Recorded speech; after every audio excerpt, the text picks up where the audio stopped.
Entonces, análisis de la eficiencia del Quicksort. ¿Quién me explica por qué no puedo usar el método maestro?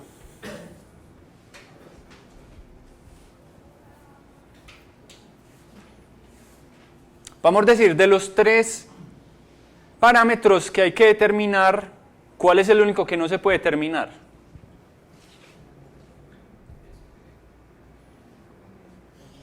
Más masticado todavía. Dado un subproblema, ¿yo con cuántos subproblemas me quedo? ¿Con 1 o con 2? Exacto. ¿Por qué me puedo quedar con uno solo? ¿Qué pasa si el pivote es el menor de todos? ¿O qué pasa si el pivote es el mayor de todos? Ahí ya no habría izquierda y derecha, habría o izquierda o derecha. Listo. ¿Cuál es el factor de encogimiento de los subproblemas? No se sabe. No se sabe. En el mejor de los casos, ¿cuál sería el factor de encogimiento? 2. Y eso que sería un poquito más de 2, porque en realidad yo no me quedo con 2 mitades. Yo me quedo con 2 mitades menos 1. ¿Listo? Entonces lo único que sí sabemos es que el procedimiento que está por fuera del llamado recursivo, que en este caso sería el particionamiento, D vale 1 porque es O de N. Las otras 2 cosas no las podemos determinar a ciencia cierta. Entonces tenemos que hacer el análisis de la eficiencia por las malas. Listo. ¿Qué es por las malas? ¿Quién no se acuerda de estadística básica? Cálculo 1 y cálculo 2. Listo. Entonces, van a haber un par de cosas que les suena raro, le dicen a los compañeros, ese man qué quiso decir, y seguimos adelante.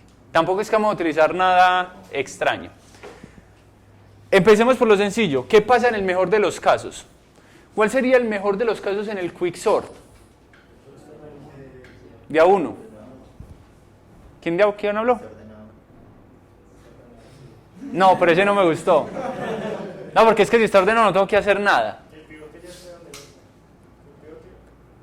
No, pero es que usted igual tendría que hacer el procedimiento para saber que está donde debe estar. Exactamente. El mejor de los casos es que el pivote sea el punto medio entre A y B. ¿Por qué es el mejor de los casos? Porque prácticamente yo ahí sí tendría 2 subproblemas de la mitad del tamaño cada uno. Menos 1. Si yo no le resto ese 1, nosotros ya sabríamos por el análisis del merge sort que eso cuánto nos daría de eficiencia. N log N. Entonces, en este caso, en el mejor de los casos, ¿cuál sería la eficiencia del Quicksort? Si yo estoy muy de buenas y siempre escojo el pivote, que es la mitad entre A y B. N log N. Entonces, en el mejor de los casos, Quicksort es N log N. Listo, entonces ya vi que se empezaron a asustar y con justa razón. En el peor de los casos,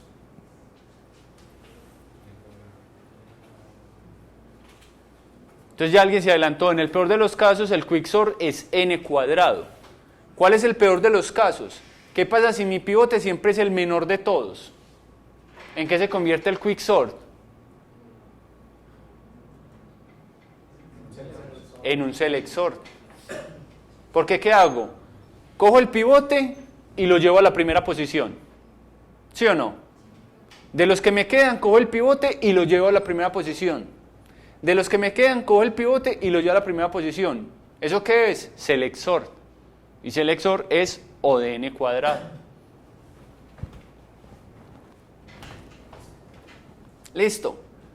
Entonces, no para entrar en pánico, pero ¿cómo así que lo mejor es N log N y lo peor es N cuadrado?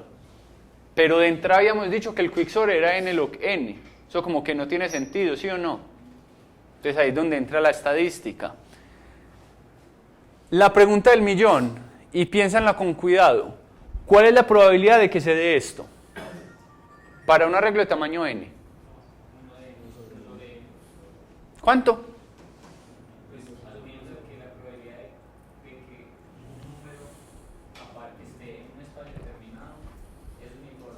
Sí, sí, sí. Me gustó la forma que la dijo, pero no está completo.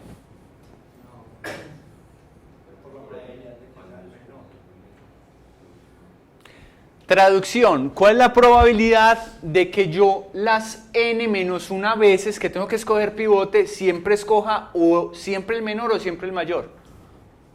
Usted lo que me dijo es cuál es la probabilidad de que en una ocasión escoja el menor. 1 sobre n por 1 sobre n menos 1 por 1 sobre n menos 2 por 1 sobre bla bla bla bla bla bla bla bla bla hasta por un medio. ¿Eso qué es? 1 sobre n factorial.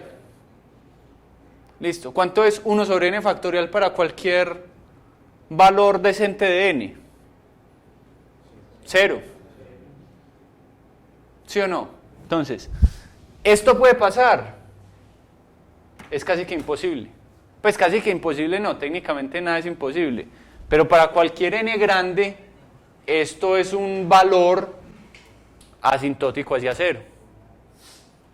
¿Sí o no? Entonces, si esto es casi imposible, lo que estamos diciendo es que en la generalidad de los casos, por estadística, lo que domina es esto sobre esto. Entonces ya sabemos que esto es prácticamente imposible. Vamos a ver qué tan posible es esto. Hasta ahí vamos bien, no he usado absolutamente nada raro de estadística, sentido común, ya si viene la estadística, el cálculo 1 y el cálculo 2. Pero vamos bien hasta ahí. Vamos a decir, ¿por qué digo que vamos bien hasta ahí? Porque si de aquí en adelante no me entiende nada, en su memoria van a haber 20 minutos de yo diciendo pa, pa, pa, pa, pa. Y traducción, dominan los mejores casos sobre los peores casos. Ya. Ahora sí, a la matemática y estadística del asunto. Primero, ventajas del Quicksort. Es utilizado en la práctica, de hecho muchos lenguajes de programación ya lo traen implementado. Es elegante y relativamente simple a la hora de implementarlo. Si nosotros miramos el código de un Quicksort contra uno del Mergesort, este es un tanto más corto. Es del tipo divide en ceras, pero no requiere etapa de combinación. Vean que cuando yo voy descomponiendo, dejo una cosa lista y ya queda lista para siempre. Descompongo, dejo unas cosas listas y queda lista para siempre. Cuando yo llego al final, terminé. No me tengo que volver a hacer absolutamente nada. ¿Sí o no? Listo.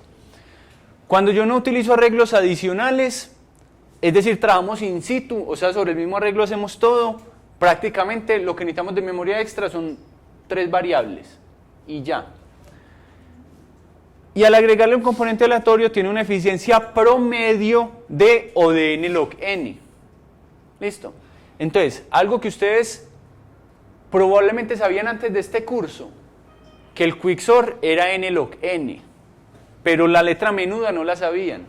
Es n log n en promedio. Listo.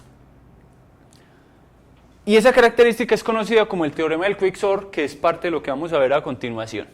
¿Preguntas hasta ahí? Antes de que nos sumerjamos en números y cosas. Listo. Entonces, como ustedes ya se imaginarán, todo depende de la selección del pivote. Un buen pivote es un buen pivote si participa en el arreglo en 2 subarreglos de aproximadamente igual del tamaño. En otras palabras, si balancea los subproblemas. Listo. Expectativa razonable. Y ojo lo que voy a decir. Un pivote seleccionado aleatoriamente con una distribución uniforme es más o menos bueno casi siempre.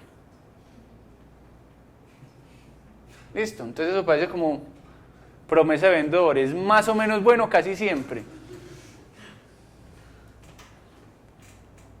Conjetura. Si siempre se logra un particionamiento 25-75, esto es lo suficientemente bueno para obtener esa eficiencia prometida. Entonces, particionamiento perfecto es una utopía. Yo nunca voy a hacer un 50-50, o sea, es muy improbable. De hecho, ¿cuál es la probabilidad? El compañero ya lo dijo, 1 sobre n. Si n es grande, eso es muy improbable. ¿Sí o no? Ese no nos interesa al menos que sea un 25-75. O sea, que yo escoja el pivote que escoja, al menos en uno de los extremos me quede siquiera el 25% y en el otro el 75%. No me interesa 20-80, 10-90, 5-95, me interesa esto. ¿Sí o no? Pero ¿cuál es la implicación de esto? ¿Cuál es la probabilidad de yo escoger 50, de que me quede 50-50? 1 sobre n. En cambio, ¿cuál es la probabilidad de que me quede al menos 25-75?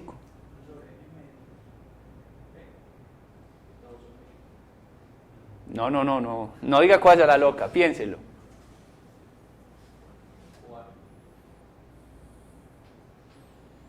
Repito la pregunta.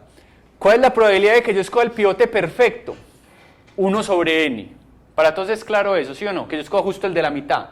Ahora, ¿cuál es la probabilidad de que yo escogiendo un pivote cualquiera me quede con por lo menos con 25-75?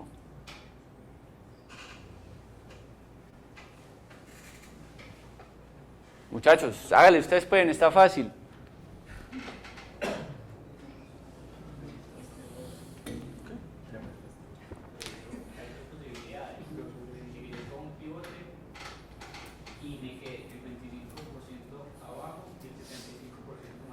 Sí. Ah, bueno, no, yo estoy diciendo al menos 25-75. También podría ser 26-74, 27-73. ¿Sí me entiendes? Estoy diciendo al menos. No estoy diciendo 25-75, porque es que 25-75 otra vez sería 1 sobre n. Estoy diciendo al menos. ¿Cuánto? No. Sería un, ¿quién dijo un medio? Un medio. O sea, la probabilidad es de 0.5. Para el que no la vea fácil, asuma que tiene 100 elementos y que están ordenados ascendentemente. ¿Usted qué elementos podría coger para que me dé esto? Pues los que están entre el 25 y el 75.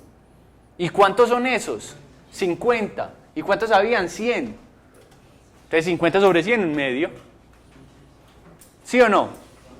Entonces, escoger el pivote perfecto es improbable. Escoger un buen pivote, entendiendo un buen pivote como esto, es relativamente probable. O sea, un medio es relativamente probable. Listo. Vamos a la demostración estadística.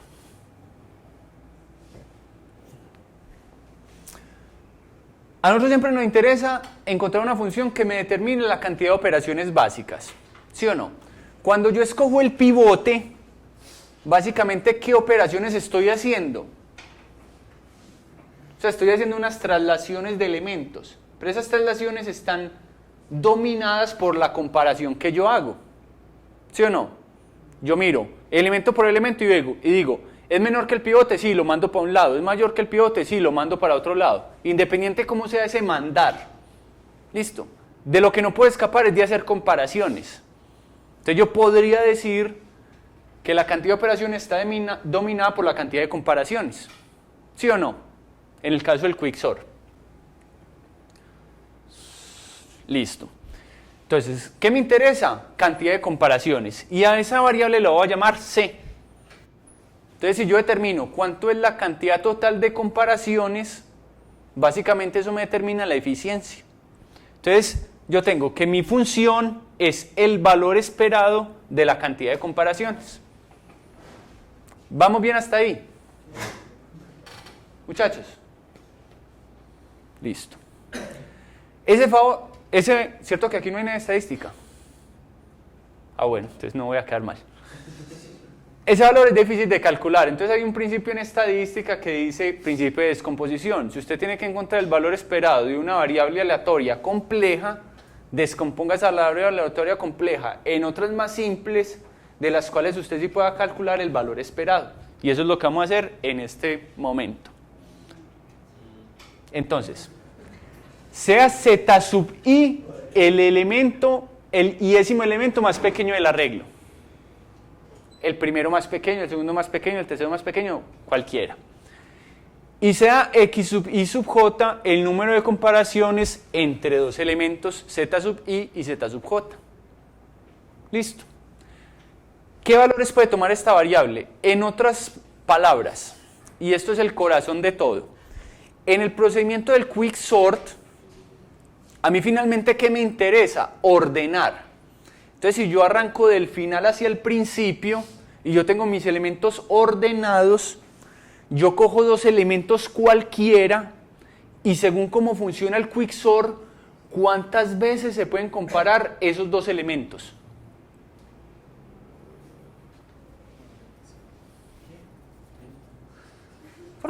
Me vuelvo. Del final al principio, ¿qué queremos hacer con el quicksort? Ordenar. Entonces suponga que yo ya ordené. Entonces tengo n elementos ordenados. Entonces coja dos elementos cualquiera, i y j. En todo el procedimiento que hizo el quicksort, esos dos elementos i y j, ¿cuántas veces pudieron haberse comparado el uno con el otro? Una.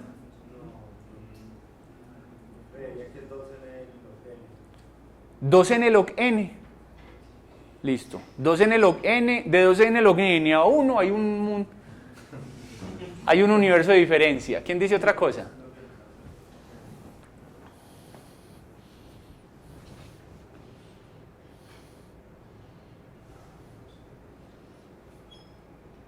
Vayan al dibujo que hicimos ahorita. Escogimos un pivote, separamos a la izquierda y a la derecha, repetimos el proceso, repetimos el proceso, repetimos el proceso y repetimos el proceso. Cojan dos números cualesquiera. ¿Cuántas veces pudieron haberse comparado? Si uno es el pivote, es un pivote, es una vez. Sí.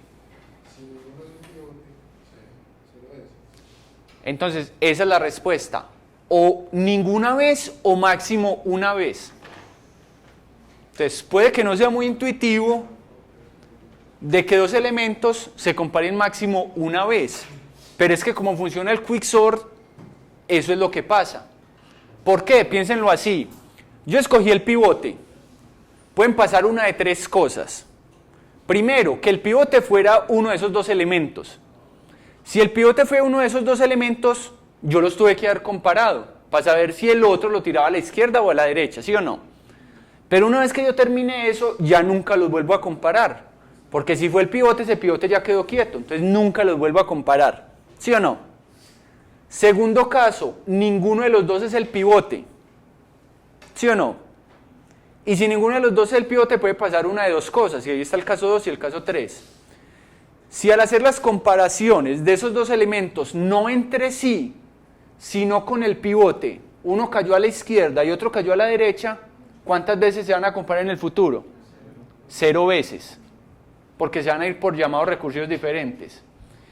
Y si cayeron en el mismo lado, puede que sea 1 o puede que sea 0. O sea, volvemos a hacer el mismo análisis, pero recursivamente. Traducción. O se comparan una vez o no se comparan nunca. ¿Sí o no? Eso en estadística se conoce como una variable aleatoria ¿qué? Binaria. O ocurre una vez o no ocurre.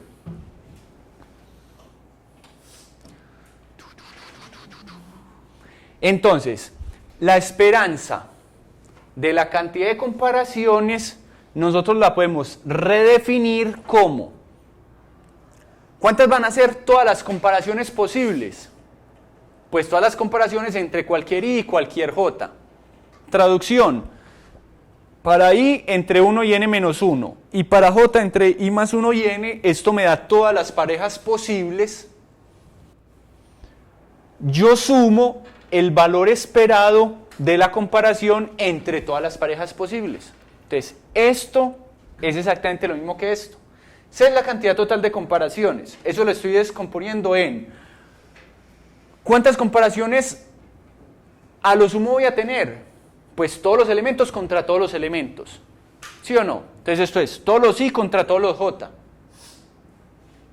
¿Sí o no? Todos los i contra todos los j. Y eso se van a comparar x sub i sub j veces. Y entonces yo necesito el valor esperado de esos x sub i sub j. Pero resulta que ese x sub y sub j, como puede ser 0, 1, es una variable binaria.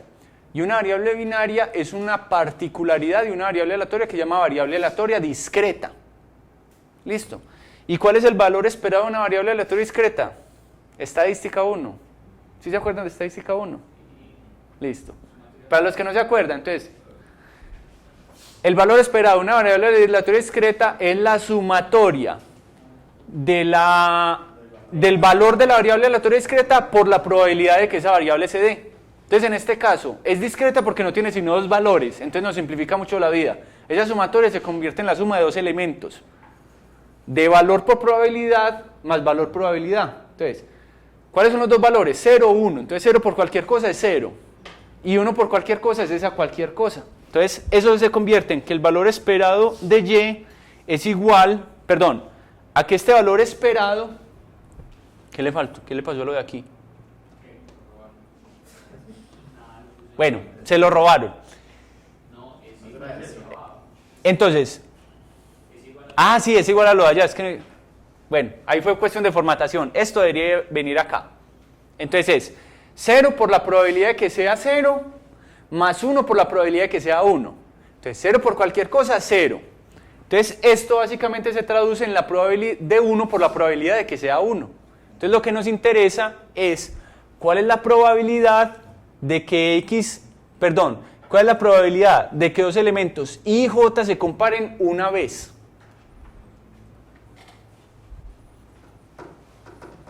Entonces recordemos los tres casos de ahorita.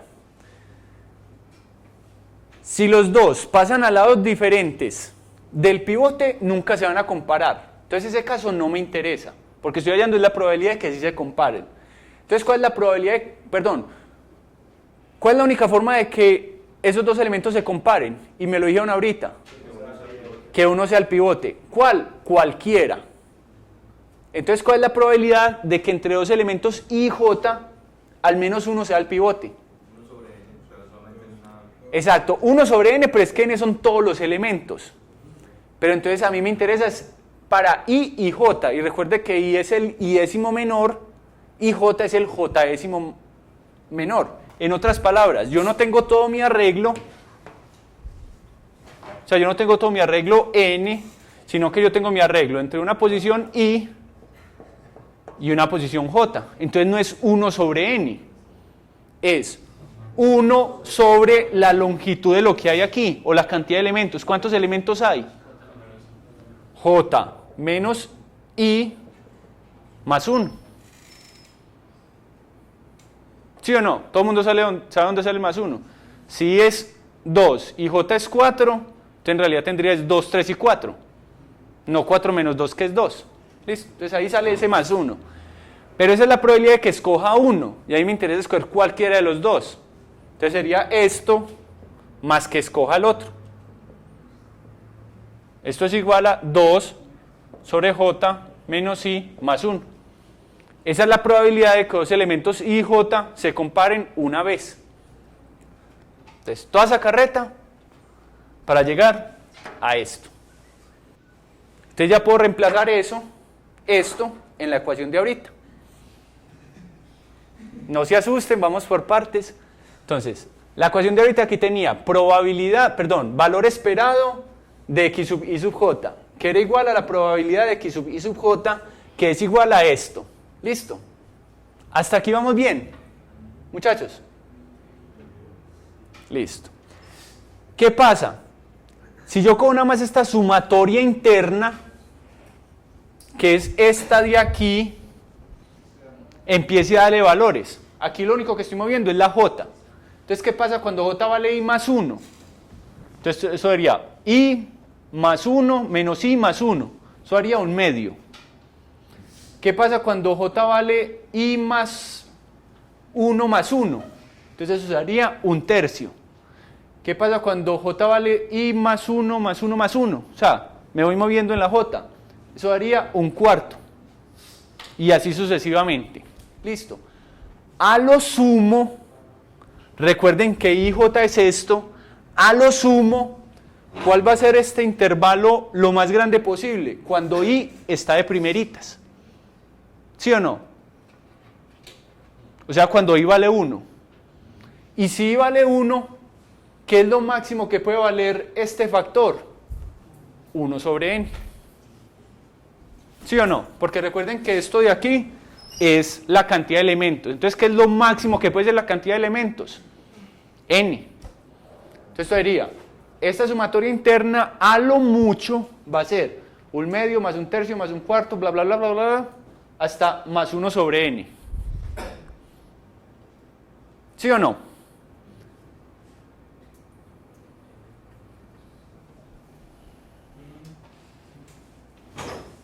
Listo. Entonces, esto de aquí, yo lo puedo reemplazar por esta sumatoria. ¿Sí o no? Vean que esta sucesión es lo mismo que esta sucesión. Este 2 es este 2 de aquí, no se asusten. Yo nada más estoy mirando es esta parte de abajo. Entonces, esa sucesión, 1/2 más 1/3 más 1/4 más 1 sobre n, ya esto lo convierto en un menor o igual porque esto es a lo sumo. Entonces esto es menor o igual a esta serie. Que esta serie es esta misma de aquí, solo que la puse en términos de x, para olvidarme ya de ese j. ¿Sí o no? Listo. Si yo ya me olvido de este j, aquí ya no está este término i. Entonces ya esto se me convierte en una cantidad de operaciones constante, desde 1 hasta n-1. Entonces es n-1 operaciones. Entonces este n-1 lo puedo sacar para acá. Y este 2 lo pasé para afuera para que me quedara más sencillo. Y lo único que me quedó fue esta sumatoria de esta serie. ¿Sí o no? Cuando ustedes vieron matemáticas y cuando vieron cálculo integral, ustedes saben que esta sumatoria es la forma discreta de esta integral. ¿Sí o no? O sea, toda integral yo la puedo expresar como una sumatoria de sucesiones finitas. Ustedes saben esa carreta. Entonces, si esto yo lo puedo expresar como esto, quiere decir que esto a lo mucho va a ser el valor de la integral. ¿Y esta integral a ustedes a qué se les parece? Logaritmo natural de x. Entonces, esto es logaritmo natural de x entre 1 y n, que es lo mismo que logaritmo natural de n menos logaritmo natural de 1. ¿Cuánto vale el logaritmo natural de 1? 0. Entonces, todo eso se que me convirtió en logaritmo natural de n. Entonces, tenemos finalmente que el valor esperado de c es menor o igual a esto que habíamos sacado al lado izquierdo por logaritmo natural de n. En notación big O, ¿eso qué significa? N log n, pero ojo que ese log no es logaritmo base 2, es logaritmo natural. Pero si se acuerdan de cálculo 1, la función logaritmo, yo siempre puedo llevar de cualquier base a cualquier otra base con esta operación. ¿Sí o no? Entonces yo podría llevar logaritmo natural a logaritmo base 2, simplemente haciendo esa operación. Entonces esto se traduce en 2 por logaritmo logaritmo natural de 2 por n-1 por logaritmo base 2 de n. Otra vez en notación big O, todo esto es una constante, esto es un término menor, me queda n log n. Entonces vean que este n log n no tiene absolutamente nada que ver con el método maestro. ¿Sí o no? Absolutamente nada que ver. Pero desde la estadística y de la matemática, llegamos a que la eficiencia era esa misma. Entonces, ¿se acuerda cuando les dije, si ustedes van a una entrevista de trabajo y les dicen, demuéstreme el merge sort? Todo el mundo lo tenía en la cabeza y lo hace, pues lo podría sacar al menos haciendo el dibujito y diciéndole, vea, esto es tal cosa. Con el quicksort, pues de pronto uno no se memoriza todo eso, pero ya saben a dónde llegamos. ¿Cómo llegó ahí? Sí.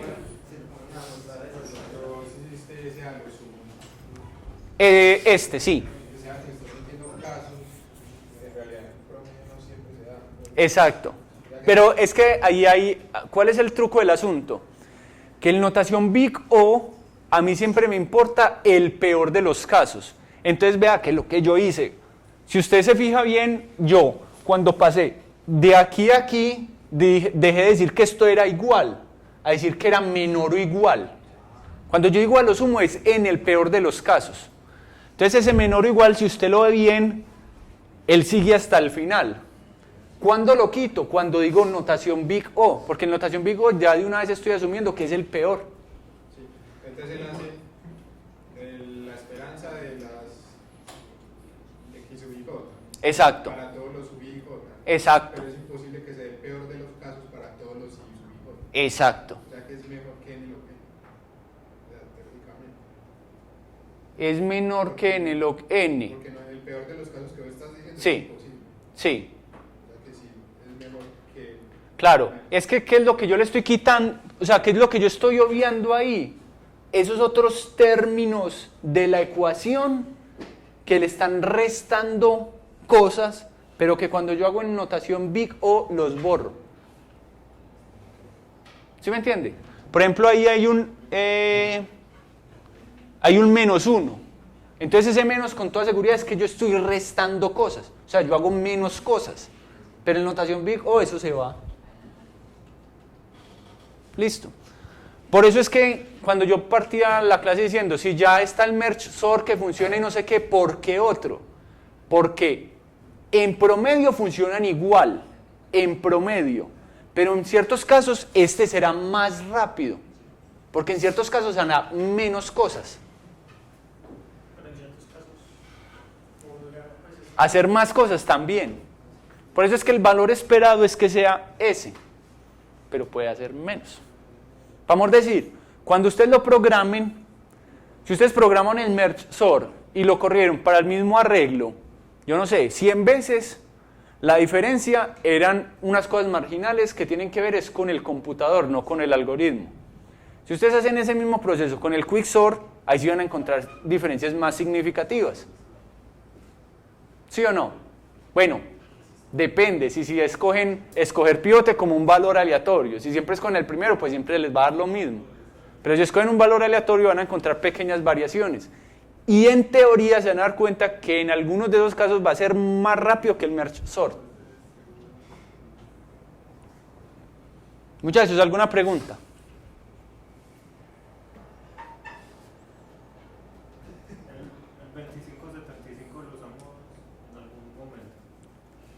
El 2575. Implícitamente no. Perdón, explícitamente no.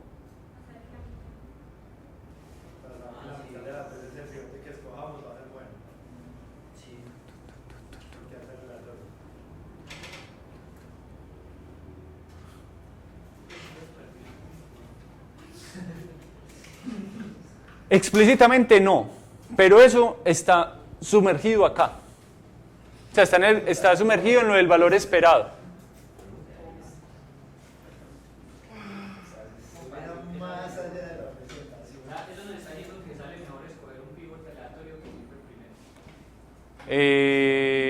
Sí, porque es que cuando yo digo valor esperado es cuando yo tomo de una distribución uniforme un valor. Cuando yo siempre cojo el primero, pues no necesariamente estoy haciendo eso. Pero es que escoger uno cualquiera es tan sencillo como eso que puse acá. Se perdió. Aquí es, usted escoja uno cualquiera y para que esto funcione luego intercámbielo por el primero. Pero parte de que usted escoge uno cualquiera. ¿Qué hecho me falta cambiarlo eso? Lo que pasa es que siempre está escogiendo el primero siempre, entonces, aunque también es uno cualquiera respecto al arreglo original, eso también es cierto.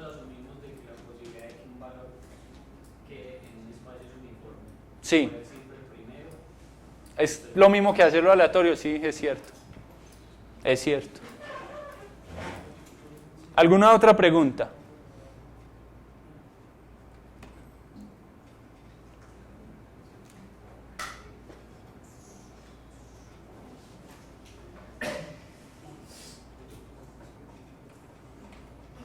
Muchachos, ¿alguna otra pregunta? Sí.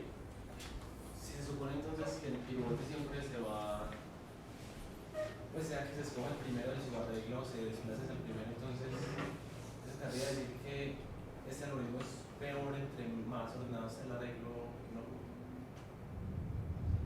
Porque entonces lo dividiría siempre en un subarreglo solamente. No, vea, es que se están confundiendo, son dos cosas diferentes. La teoría dice,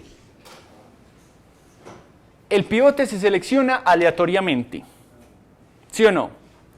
¿Qué pasa? En la práctica, como yo parto de un arreglo desordenado y en cada iteración yo estoy moviendo las cosas, escoger el primero en términos prácticos da lo mismo que escoger uno aleatorio, ¿sí o no? ¿Qué pasa? Cada que yo hago una función partición, el arreglo original se me va desorganizando. ¿Sí me entiende? Usted parte de un arreglo original. Cuando usted hace la primera partición, puede que ese ordenamiento relativo que traía se pierda por completo. No se va a conservar. Por la naturaleza de la función partición. Vea que la función partición va tirando cosas. ¿Sí me entiende? Entonces, incluso si parte muy ordenado, luego de particionar la primera vez, puede que los dos subarreglos no queden muy ordenados. Puede. Sí, sí, resolví la inquietud. Sí, es que, por ejemplo, si coges el pivote, están los números del 1 al 10, el pivote es el 1, aplicar todos para derecho. Sí, pero es que ese es el peor de los casos. Eso se da solamente en con una probabilidad de 1 sobre n. Por ejemplo, otra pregunta es que entre más ordenado esté el arreglo original, entonces más desbalanceado va a quedar cada... No, porque es que cada que haces una partición, cada que vos haces un particionamiento, moves las cosas. Entonces ese arreglo que usted me está diciendo, que originalmente está ordenado, luego de la primera partición, con toda seguridad se va a desordenar.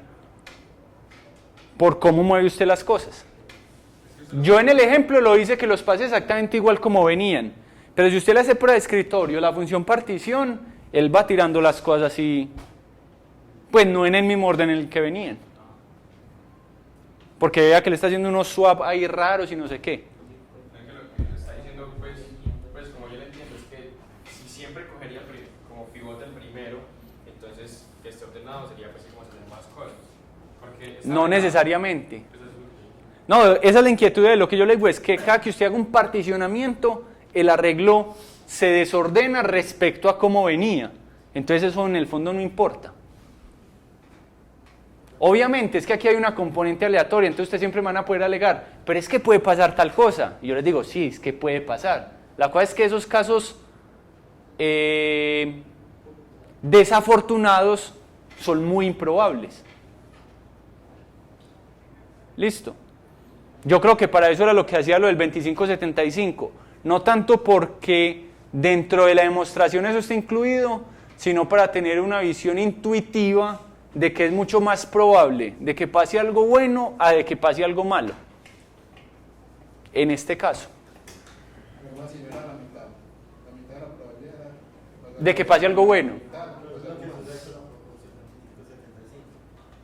Por eso, pero es que eso no lo incluimos en los cálculos. Eso era más para darnos una idea de que es más probable de que pase algo bueno a de que pase algo malo.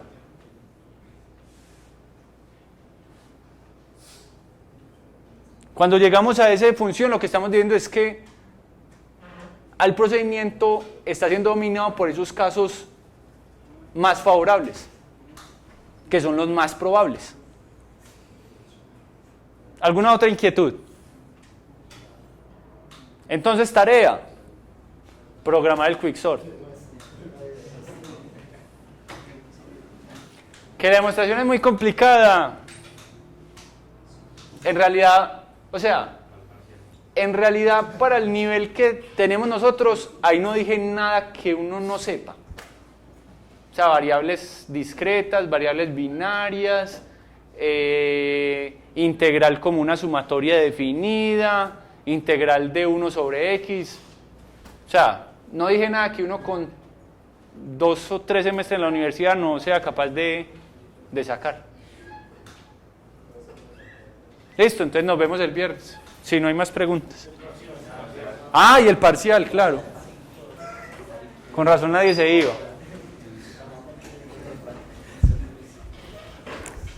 Marce, ya podemos...